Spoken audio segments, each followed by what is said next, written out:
Fibonacci sequence was founded or presented by Leonardo Fibonacci in his book Liber Abacus.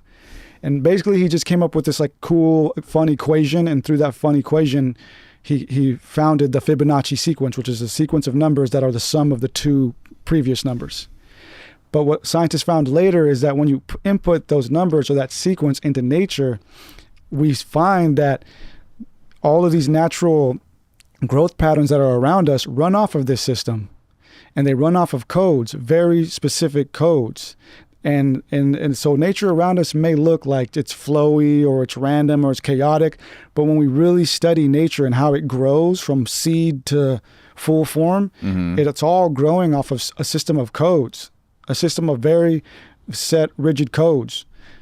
And that's evident in the Fibonacci sequence, but it's also evident in the golden ratio. And the golden ratio, which is 1.618, is the ratio that all of the Fibonacci sequence numbers harmonize to. And when we input the golden ratio again into like nature or whatever, we find again that equation, that those numbers, that set of numbers and equation is all around us. It's in our face, it's in our body. So the human body, as weird and oblong as it may seem, for the most part, is actually carefully designed through these code systems.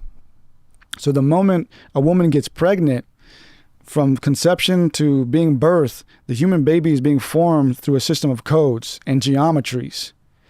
And the example of that would not just be the Fibonacci sequence and those numbers, but also the fact that when we become an egg, we're like this little circular egg thing.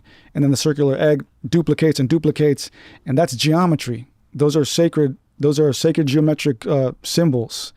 For example, the flower of life is actually a symbol of that, of the symbol of the egg duplicating into all these other little circles. And the fact that it takes a baby exactly 9 months, give or take, to be born is another example of how all of life is based off of systematic numerical codes and geometry.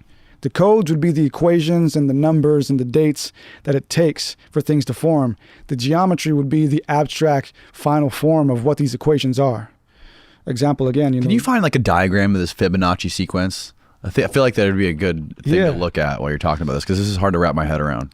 Yeah, so originally he started off by talking about rabbits mating.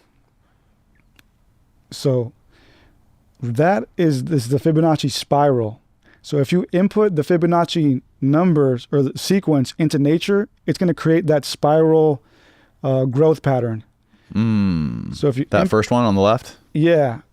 So if you input the numbers, the sequence into nature, it'll create this growth pattern, this fractal growth pattern that we see in a human fetus. A human fetus starts off in that form, curled up in a fetal form.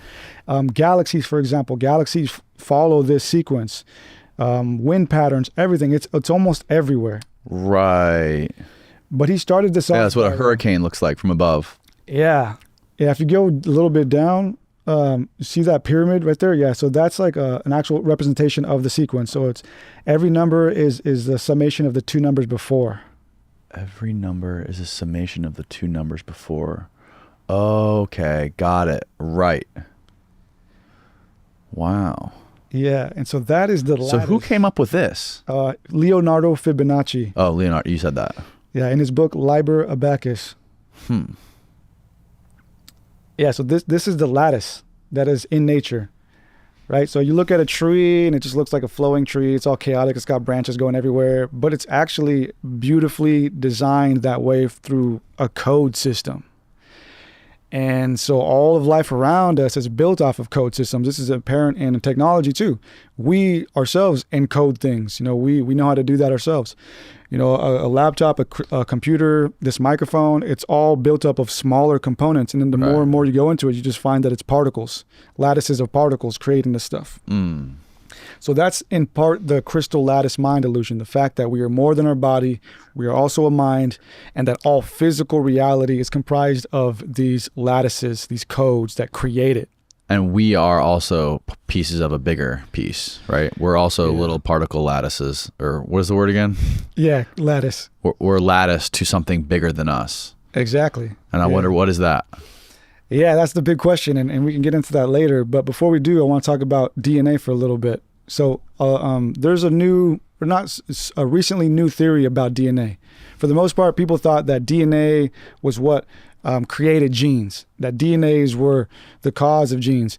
But Rupert Sheldrake, if you want to pull him up, Rupert Sheldrake, he talked about what are known as morphogenetic fields. And morphogenetic fields is a new theory for how DNA and cells are formed. He simply stated, popped up, the suggestion popped up when you click on his name in the search, and you know how like it suggests things? Yeah, morphogenetic fields down there. Yeah. So he simply looked at a cell and said, DNA can't be the constructor of a cell because DNA comes as a part of the package of a cell. See what I'm saying? It's like the DNA is already a part of the cell. DNA simply decides what traits the cell is going to give off. So okay. He theorized that there's a whole other force or field that is actually creating cells, and he called that the morphogenetic field. There's an invisible field that actually resonates cells into existence. It's kind of weird, but if you were to imagine, if we were to go into the microscopic world, into the world of cells more or less sort of just resonate into appearance from somewhere. And that's what he called the morphogenetic field. And I want to start with that because it's not far-fetched, because even everything around us already operates in that way. In physics, we have what are known as the 4 fundamental forces.